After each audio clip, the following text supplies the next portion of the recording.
So we will listen of today.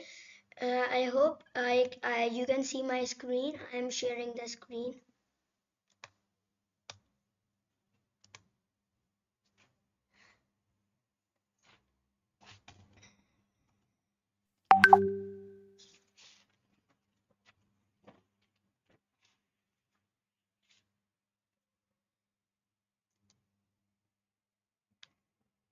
Yeah, I hope you can see the screen. So yes, 1 minute.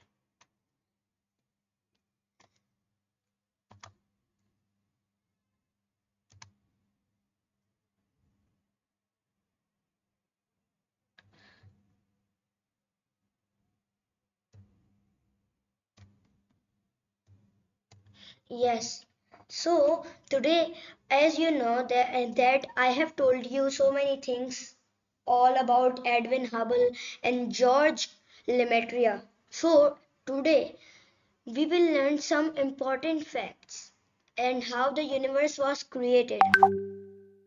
All of us know that our universe began with an explosion of space, जिसको हम कहते हैं big bang, जो कि extremely high density से एक temperature से start हुई और एक्सपेंड होती गई, फिर कूल होती गई और उसके अंदर ग्रेविटी फॉर्म हुई और इस तरह से गैलेक्सीज और स्टार्स फॉर्म हुए एटम्स की वजह से। तो अब हम देखते हैं कि कितना टाइम लगा गैलेक्सीज को फॉर्म होने में, और इसके बाद आप क्वेश्चन भी मुझसे पूछ सकते हैं कि ये कैसे उन्होंने किया इस तरह से, जब आखिरी सेशन आखिरी में ख़त्म होने वाला हो। तो the question one is, how long did all this take? Well, now we know that the universe is 13,800,000 and 1000 years old. That means 13.8 billion years, a very long time. 13.8 billion years लगे universe को बनने में, जिसको actually में अल्लाह सुब्हानहू तआला ने create किया तो वो पूरे 7 दिन में बनी।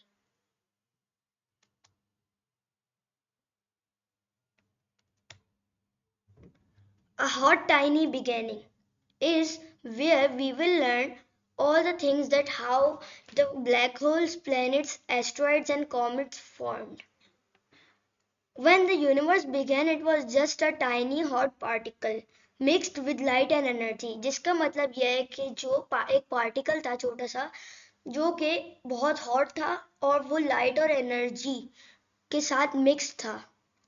It was nothing like what we see now, as everything expanded and took up more space, it cooled down. यानी वो आज के ज़माने में ऐसा कुछ नहीं था जो हम देख सकें, और जब गैलेक्सी थोड़ी सी बढ़ती चली गई, एक्सपेंड होती गई, तो हुआ ये कि वो कूल होता गया। और and what happened to it? The tiny particle grouped with an atom and formed an atom.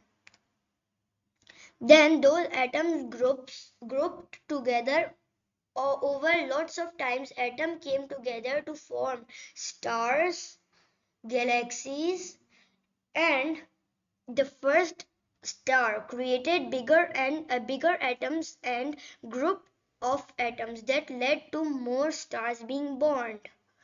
At the same time, the galaxies were crushing and grouping together, and at the same time, the stars were being born and dying, and the other atoms were regrouping together again.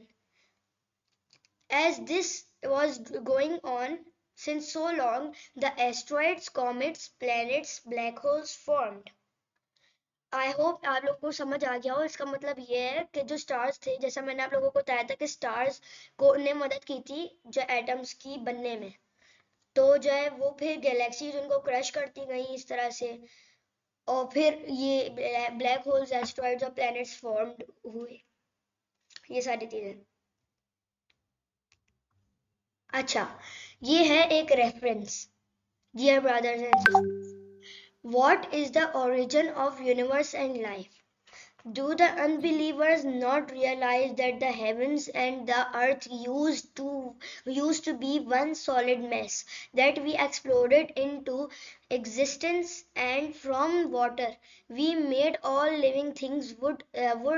They believe?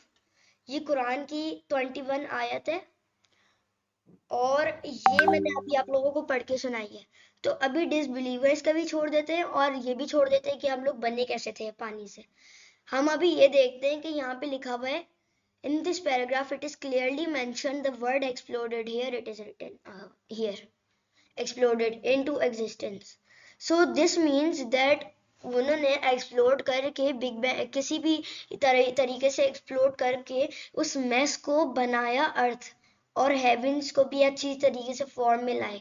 और ये भी लिखा है इसमें कि heavens and earth used to be a solid mass and that mass came into existence by exploding. ये मैं अपने वर्ड में कन्वर्ट कर रहा हूँ, लेकिन यहाँ पे थोड़ा सा अलग तरीके से लिखा हुआ है कि जो हेवंस और अर्थ थे ये एक सॉलिड वन मैस था, यानी ये जुड़े हुए थे और ये एक मैस था, लेकिन इनको एक्सप्लोर करके हम लोग एग्जिस्टेंस में लाए। दूसरी आयत में भी कुछ इसी तरह से लिखा हुआ है, the heavens and the earth were a joint entity, then we separated them and made from them water every living thing. Do the disbelievers believe it? ये सारी चीजें लिखी हुई है, लेकिन अभी इसको छोड़ देते हैं। जैसे कि मैंने आप लोगों को बताया था, हम लोग ये देखते हैं कि यहाँ पे भी वही सारी चीजें लिखी हुई है कि हेवन एंड अर्थ को उन्होंने ज्वाइन करके फिर उसके बाद अच्छे तरीके से बनाया था। तो ये बिग बैंग थ्योरी से लिटिल रिलेटेड है। ये यहाँ पे क्लियरली लिखा हुआ है, it is clearly written about the collision और ऑल द थिंग्स, कि हेवन जब जुड़ी हुई थी जो बिग बैंग से पहले, तो उस तरह से ये सारी चीजें। आई होप आपको समझ आ गया हो। अगर कोई क्वेश्चन है तो आप बता दें।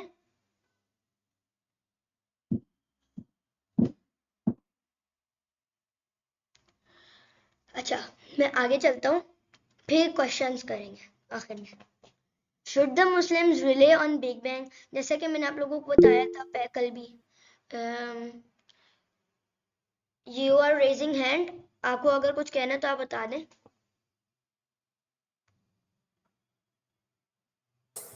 बिग बैंग से पहले भी जमीन और जन्नत इकट्ठे थी, ये बात मेरा कॉन्सेप्ट है। हाँ, ये पूरी आयत है, इस आयत में ये सारी चीजें लिखी हैं। एक मिनट, मैं आप लोगों का एक बार एक एक करके जो है ना क्वेश्चन लेता हूँ, लेकिन मैं अभी ये कह रहा हूँ कि अभी आपने ये बोला है ना कि जन्नत पहले जो है इस तरह से अर्थ के साथ जुड़ी हुई थी। हाँ, ये अल्लाह ताला ने आयत, आपको तो पता है कुरान पाक में अल्लाह ताला ने नाजिल किया और अल्लाह ताला ने लिखवाया था और खुद लिखा था। उस तरह से अल्लाह ताला ने ये बोला है कि earth and heaven used to be a solid mass, जिसको जब जो मुसलमान थे यानी लोग थे, उन्होंने जब बोला कि हमें भेजे इम्तिहान के लिए, हम लोग जाना चाहते हैं, जिसके बारे में हम लोग बाद में जिक्र करेंगे, बाद में इसका एक और लेवल है जिसके अंदर हम इसके बारे में बात करेंगे। लेकिन अभी हम ये बता दें कि जब अल्लाह ताला ने सारे कौम से, हर कौम से पूछा ना, तो उस हर कौम में से सिर्फ एक ने जवाब दिया, इंसानों ने, और उन्होंने बोला कि हमें भेज दें, हम इम्तिहान के लिए तैयार हैं।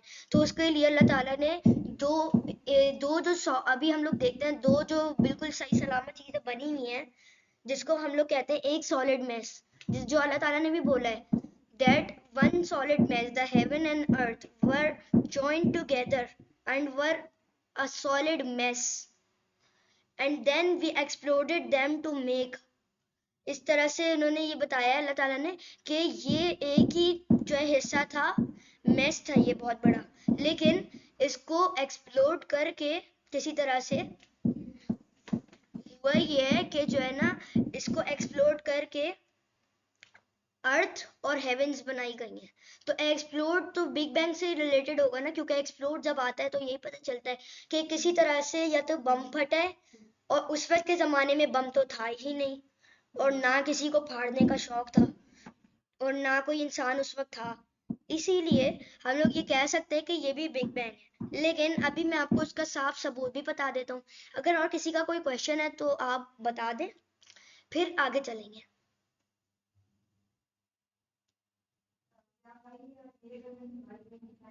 अल्लाह ताला ने कहा था तो बिग बैंग हुआ था।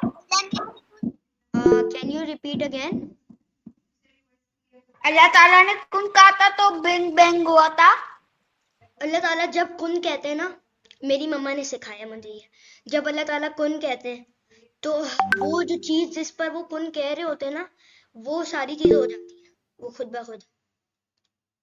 यानी अल्लाह ताला को हुक्म देने से पहले वो चीज समझ जाती है कि अल्लाह ताला मुझसे कुछ चाह रहा होता है, और फिर जब अल्लाह ताला कुन कहता है तो वो चीज हो जाती है, खुद ब खुद हो जाती है उस तरह से। और आपका रेस हैंड है, आप बोलना चाहते हैं कुछ और कोई कुछ कहना चाहते हैं? बोल रहा हूँ, मेरा एक क्वेश्चन है, हेवन का मतलब जन्नत या आसमान? हेवन का मतलब जन्नत है, आसमान तो स्काई को कहेंगे फिर हम। 2 मिनट। हेवन हेवन, आसमान के लिए भी होता है? जी हेवन आसमान के लिए भी होता है? हेवन और स्काई का ये फर्क है आसमान का, कि हेवन जो है ना एक पीस है लैंड का जहाँ पे बहुत ब्यूटी है। स्काई पे जाहिर सी बात है ब्यूटी मिलती है, लेकिन हम स्काई पे उड़ सकते हैं? हम लोग स्काई के अंदर कुछ खा सकते हैं बैठकर? नहीं ना। जन्नत में वो सारी चीजें दस्तयाब है जो स्काई पे नहीं है। जन्नत में ऐसी खूबसूरती है जो स्काई में नहीं है इतनी ज्यादा। स्काई तो सिर्फ उसके अंदर इतनी खूबसूरती डाली गई है जो इतनी अल्लाह ताला चाहते थे, बाकी सबसे ज्यादा खूबसूरती जन्नत में डाली गई है। और जन्नत और आसमान में ये डिफरेंस है। जन्नत और जहन्नुम क्या बिग बैंग से पहले था? जन्नत और जहन्नुम बिग बैंग जो है ना, देखें एक्सप्लोड करके ही बनाया गया था। जन्नत और जहन्नुम था लेकिन वो वन सॉलिड मैस था, इससे पता चलता है हमें। और उस वक्त कोई जहन्नुम नहीं थी। वो तो मैं इस टॉपिक पर भी आप लोगों को के साथ बातें करना चाहूंगा, लेकिन अभी हम लोग इस पर ही हैं। तो मैं सिर्फ आपको इतना बता दूं कि आपको तो पता है शैतान का, कि जब उसने हज़रत आदम अलैहिस्सलाम पर झुकने से मना कर दिया था, तो फिर उसने अल्लाह ताला ने बोला उसको कि जो है तुम जाओ अब जाके, अब तुम जो है ना, अब तुम मेरी कोई बात नहीं सुनोगे, तुम मुनाफिक हो गए उस तरह से। तो फिर जिस शैतान ने बोला मुझे इतनी ताकत दे दें कि मैं तुम आपके बंदों को बहका सकूं, इस तरह से फिर अल्लाह ताला ने जहन्नुम खुद क्रिएट की। वरना जहन्नुम नहीं थी, सिर्फ जन्नत थी और जो है बाकी अर्थ या प्लेनेट था जो कि जॉइंट थे। और इसके अंदर बताया अच्छे तरीके से जाता है कि जो बिग बैंग थी ना वो इसी तरह तरीके से हुई थी। बिग बैंग का मतलब मैंने आपको बताया था बड़ा धमाका, तो इससे यही पता चलता है एक्सप्लोड, धमाका हुआ इस तरह से। और कोई क्वेश्चन है या फिर मैं आगे बढ़ूं? जी आपका क्वेश्चन है? हजरत आदम अलैहिस्सलाम से बनाने से पहले दुनिया नहीं बनी थी? हजरत आदम सलाम से पहले दुनिया थी, क्योंकि अल्लाह ताला ने, जब मैंने आप लोगों को बताया था ना कि मुसलमान जो थे ना, मुसलमान उस वक्त नहीं थे, मतलब जनरल बहुत सी कौमें थी। बिग बैंग जो है इसके बाद आएगा ह्यूमंस एंड एनिमल्स, और उसके बाद आएगा जिन्नात किंगडम। आपको तो पता है जिन्नात के बारे में कि जिन्नात को जो है ना शैतान को, यानी उसका नाम पहले था, मैं भूल गया हूँ, मैं आप लोगों को बताऊंगा आने वाले वक्त का में। नाम इबलीस था। इबलीस उसका नाम बाद में बना था, उससे पहले वो इसका कोई नाम कोई और था। इबलीस तो फिर वो बाद में बना था जब वो मुनाफिक हो गया था। अच्छा अभी इसको छोड़ते हैं, मैं आपको ये बताता हूँ कि बस जो है ना अल्लाह ताला ने जब देखा शैतान बहुत अच्छा जो है वो बहुत अच्छा बन रहा है एंजल्स से ज्यादा, तो फिर उन्होंने जो है उसको लीडर बना दिया बाकी एंजल्स का, और कहा कि वो जो है ना अर्थ में जाके वो जो है जिन्नातों को वहां से निकाले। और आपको पता है जिन्नात जो है ना किसी भी की शर्त नहीं मान रहे थे और बहुत ज्यादा खून खराबा कर रहे थे इस तरह से।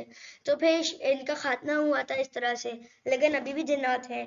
इस तरह से जो है ये सारी चीज हुई थी कि शैतान ये जो है अर्थ पहले बना दी गई थी, अर्थ के अंदर ही रहते थे जिन्नात, वहीं पर उनका खात्मा हुआ था। फिर उसके बाद अल्लाह ताला किसी और कौम से इम्तिहान लेना चाहते थे, और फिर जो है इंसान जो थे उन्होंने अपना हाथ उठाया और कहा कि ए खुदावन, मैं जो है ना इस इम्तिहान को कबूल करता हूँ। फिर उससे उन्होंने आदम अलैहिस्सलाम को बनाया मिट्टी से, पानी से, जिसमें इस आयत में लिखा हुआ है कि we made the man and every one you see around every living thing from water.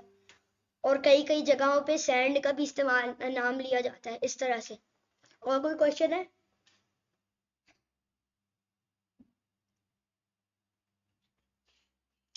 आप लोगों को क्लियर हो गई तो मैं आगे चलूं?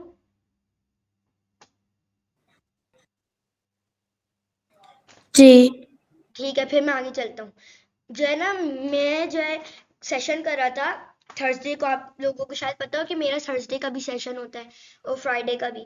तो थर्सडे को तो मैंने सेशन कर लिया था, लेकिन जो है ना थर्सडे को जो है ना मेरी मम्मा के पास मैसेज आया और जो है ना उन्होंने वो बताया कि ये मुसलमान मानते हैं कि बिग बैंग वाकई में असली में हुई थी कि नहीं। तो फिर मैंने इससे रिलेटेड स्लाइड बनाई और रिसर्च की। तो मैंने इससे बनाया है, should the Muslims rely on Big Bang? Well, the Christians never said that the Big Bang was done by their God. They always said that it was done by natures. But you know, as Muslims, we know that Allah subhanahu wa ta'ala has control on everything, on nature, on all the beauty that you see, on the skies, on the mountains, on the leaves, and on the ants and small animals which you see. So we know that the nature is also controlled by Allah subhanahu wa ta'ala. तो फिर उन्होंने ये हुक्म दिया था nature को, nature के अंदर ये फिर यूनिवर्स भी आती है कि वो जो है ये काम करे। नेचर के अंदर हर चीज आती है, एस्ट्रॉइड्स, ये सारी चीज आती हैं। तो फिर उन्होंने ये सारी जो है ना इससे एक्सप्लोर हुआ था, जैसे मैंने अभी आपको कुरान की आयत बताई थी।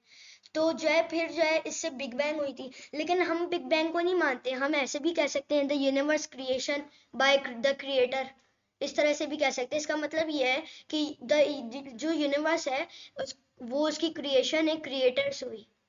ये भी बहुत अच्छा नाम है, हम ये भी कह सकते हैं। क्रिश्चियंस उन्होंने ये नाम इसलिए रखा है क्योंकि उनको जब पता चला बाद में कि जो है ना हमारे जो सरजमीन है, हमारी जो जगह है, अर्थ है, उसके ऊपर बहुत सारे एस्ट्रॉइड्स हैं। तो फिर उन्होंने बोला कुछ तो हुआ है यहाँ पे। फिर उन्होंने रिसर्च की और मालूमात लेने के बाद उनको पता चला कि जो है यहाँ पे ना एक एस्ट्रॉइड की वजह से पूरी दुनिया और पूरी कायनात वापस से बनी थी। तो इसलिए उनको उसको इसका नाम लकब दे दिया गया यूनिवर्स की बिगेनिंग को, बिग बैंग, बड़ा दिमागा। Christian named this universe Big Bang when it was starting, but actually Allah has created the universe by the collision of two objects. The Christian recognize it as Big Bang. यानी जो Christians हैं वो तो ये बोलते हैं कि universe की बिगिनिंग बिग बैंग है, लेकिन अल्लाह सुब्हानहू तआला ने एक्चुअली में जो है ना यूनिवर्स को टू कोलिशंस की वजह से बनाया, यानी जो दो ऑब्जेक्ट्स थे उसको कोलाइड करके बनाया, जिसको पे क्रिश्चियंस बाद में रिकॉग्नाइज करते हैं एज बिग बैंग। जी, आप लोगों का कोई जो है क्वेश्चन? वो कौन से दो ऑब्जेक्ट्स हैं जिससे उन्होंने बनाया था? मैं आप लोगों को उसका भी बता देता हूँ। ये एस्ट्रॉइड्स, कॉमेट्स या गैलेक्सीज हो सकती हैं, क्योंकि आजकल के ज़माने में साइंटिस्ट कुछ कहते हैं गैलेक्सीज, एक गैलेक्सी दूसरी गैलेक्सी से टकरा के जो है उससे एक्सप्लोजन हुआ, और फिर कुछ कहते हैं कि जो एस्ट्रॉइड्स थे वो दोनों एक दूसरे से टकरा के भारी वाले, बड़े बड़े, इतने बड़े यानी 150 किलोमीटर वाले, इस तरह से कॉमेट्स या एस्ट्रॉइड्स टकरा के फिर इससे कायनात बनी। जी, इस तरह से कायनात बनी थी। आपका रेस हैंड हुआ है, तो आपको अगर कुछ बोलना है तो आप बता दें। हम क्या कह सकते हैं कि एस्टेरॉइड बड़ा है और कॉमेट। क्या मतलब? मतलब एस्टेरॉइड बड़ा है या कॉमेट्स बड़े हैं? हम लोग दो हर चीज को कह सकते हैं, जैसे गैलेक्सीज है, प्लैनेट्स तो नहीं हो सकते क्योंकि प्लैनेट्स तो बहुत मरतबा टकराए हैं, लेकिन उनसे इतना कोई बड़ा नहीं, मैं ये कह रही हूँ कि इनमें से बड़ा साइज किसका है? गैलेक्सीज तो सबसे बड़ी है क्योंकि गैलेक्सीज के अंदर ही एस्टेरॉइड और कॉमेट्स हैं, लेकिन इसमें एस्टेरॉइड और कॉमेट्स में क्या बड़ा? उसी पर आ रहा था। मैं यही कह रहा हूँ, मैं हम लोगों को कुछ भी नहीं पता, हम बस ये कह सकते हैं अंदाजे से कि हर चीज बड़ी थी, क्योंकि कोई भी चीज अगर छोटी होती तो उससे फिर इतना बड़ा यूजुअल धमाका नहीं होता, जिससे फिर कायनात भी नहीं बन सकती होती अगर वो कोई छोटा सा ऑब्जेक्ट होता। इसीलिए इसका नाम रखा गया है बिग बैंग, क्योंकि इसमें हर चीज जो भी टकराई थी, कॉमेट टकराया था या गैलेक्सी टकराई थी या कोई और चीज टकराई थी या एस्ट्रॉइड टकराया था, एटसेट्रा एटसेट्रा, हर चीज बड़ी थी। इसी वजह से इतना बड़ा धमाका हुआ कि वो पूरी कायनात के अंदर यानी गूंज रही थी उसकी आवाज। उसकी जो एक पावर थी वो दूर दूर तक फैल फैल कर फिर उससे सारी चीजें बन रही थी इस तरह से। तो इसलिए हम किसी को भी नहीं कह सकते कि कौन छोटा था कौन बड़ा था, सारे ही बड़े थे ऑब्जेक्ट्स, चाहे जिससे भी वो टकराए थे सारे ही बड़े थे। क्योंकि अगर वो छोटे होते तो फिर आम सा धमाका कहलाया जाता वो। जैसे प्लैनेट्स हैं, कुछ प्लैनेट्स छोटे हैं, ये एग्जांपल मैं अभी आपको दे रहा था कि जो है ना कुछ प्लैनेट छोटे हैं, तो हमारे माजी में बहुत से प्लैनेट्स दूसरे प्लैनेट से टकराए हैं, लेकिन इससे कोई यूजुअल धमाका नहीं हुआ, यानी कोई नई बिग बैंग नहीं हुई। छोटा सा ही धमाका हुआ है जिससे एक प्लेनेट नहीं बल्कि दो प्लैनेट्स खत्म हो जाते थे इस तरह से। लेकिन अगर कोई बड़ी चीज दूसरी बड़ी चीज से टकराए तो उसकी ज्यादा बर्बादी होती है। जी रेज हैंड प्लीज। नहीं, मैं ये कह रही थी कि अगर अब तक हमारी साइंटिस्ट कोई अंदाजा नहीं लगा सके कि अब क्या चीज बड़ी है इन दोनों में से।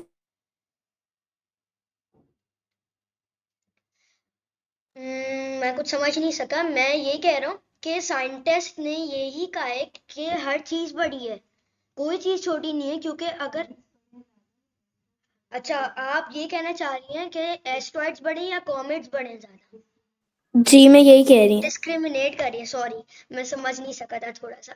मैं बता देता हूँ, एस्ट्रॉइड ज्यादा बड़े कॉमेट से, क्योंकि कॉमेट्स आप देखते हैं कि कॉमेट्स जो है ना अर्थ जब आप देखते हैं रात के आसमान में तो कॉमेट्स लाइटनिंग की तरह ऐसे गुजरते हैं।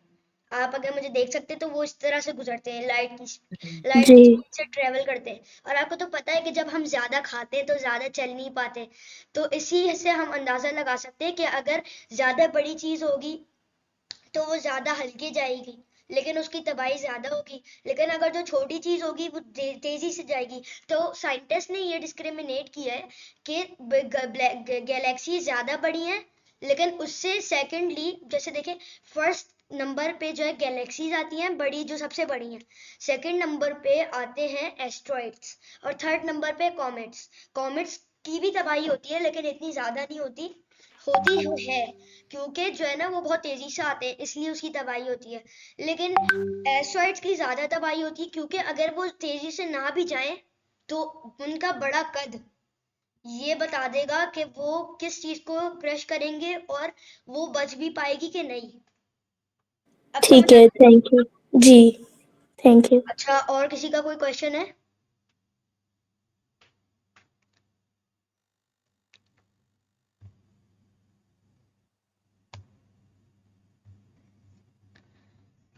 और किसी का कोई क्वेश्चन है?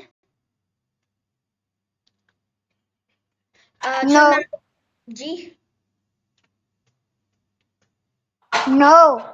नहीं है तो मैं आपसे इससे भी एक पूछना चाहता हूँ कि आप लोगों को क्लैरिटी हो?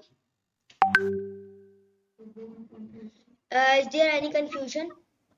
जी, अल्हम्दुलिल्लाह क्लैरिटी हो गई। ठीक है, अच्छी बात है। अब जो है ना अब हम अगले जो है वीक है सैटरडे संडे को सेशन करेंगे ह्यूमंस एंड एनिमल्स पे, बिफोर ह्यूमंस ठीक एंड है। एनिमल्स। अच्छा, अगर आप लोगों के पास कोई क्वेश्चन नहीं है तो फिर मैं चलता हूँ। एक ओके, मिनट। इससे रिलेटेड अगर आप कोई वीडियो सेंड कर सकते हैं तो ग्रुप में। ठीक है, मैं भी वीडियोस ही देखता हूँ, मैं सेंड कर दूंगा। अच्छा, अब मैं जो चलता हूँ, आप लोग भी रिसर्च कर कर आइएगा, फिर हम उसके बारे में अगले वीक थोड़ी सी डिस्कशन कर लेंगे, फिर अगले टॉपिक पे चले जाएंगे। तो जो है ये ठीक है। सारी अगर आपको क्लैरिटी हो गई है तो आप लोगों को सेशन सही लगा, फीडबैक पूछना चाहता हूँ। जी, बहुत अच्छा, थैंक यू सो मच। बहुत अच्छा है, थैंक बहुत यू सो कैसे मच। जज़ाकल्लाह खैर। फिर अब मैं चलता हूँ, मुझे इजाज़त दे। जज़ाकल्लाह खैर। अस्सलाम वालेकुम वरहमतुल्लाहि वबरकातुहू।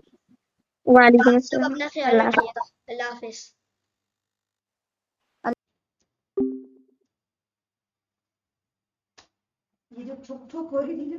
यार अम्मा कौन कर रहा था? संडे को तो वैसे ही अलाउ नहीं होता। 24 मिनट्स का सेशन बन गया।